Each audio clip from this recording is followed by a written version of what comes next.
Hi guys, nandito ako sa RB. Ang tawag namin dito ay RB. So, ito yung door. Ayan, ganyan. Yan. Aray, nauntog ako. Aray, yan, ganyan yung RB dito. Tapos, pag pumasok ka dito, ito yung, kahit asan ba yung ilaw? Nakabukas yung ilaw. So, ayan.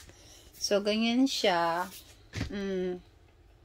Ang galing pwede ka na yan dito matulog yan dyan. Tapos, gusto ko ganito, yan, may sink siya.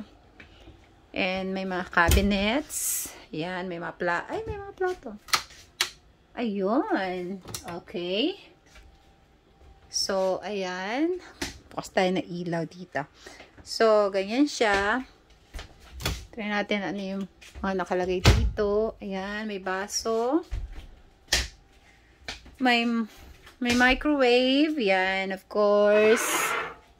May pang coffee. So, brewed coffee, may toaster. Kung gusto natin na mag-toaster.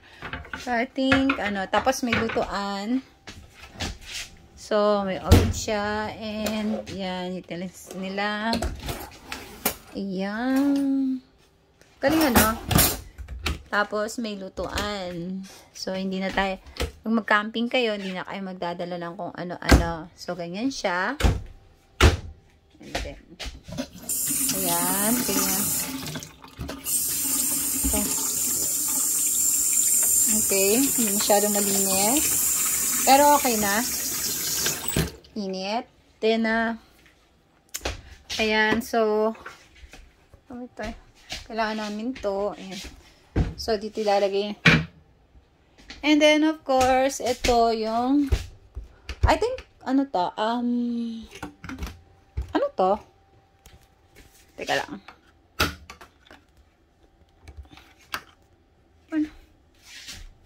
Push.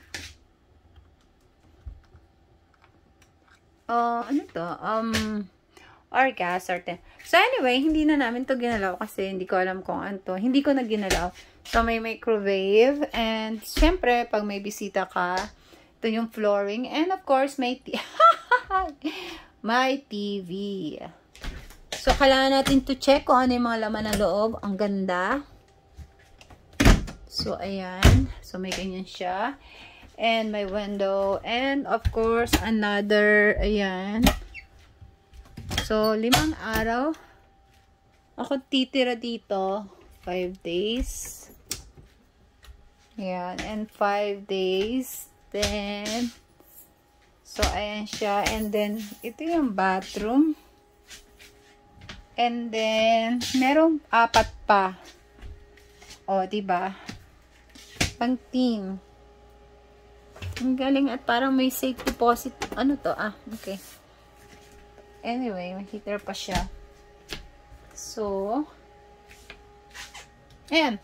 So, guys, ito ang sinasabing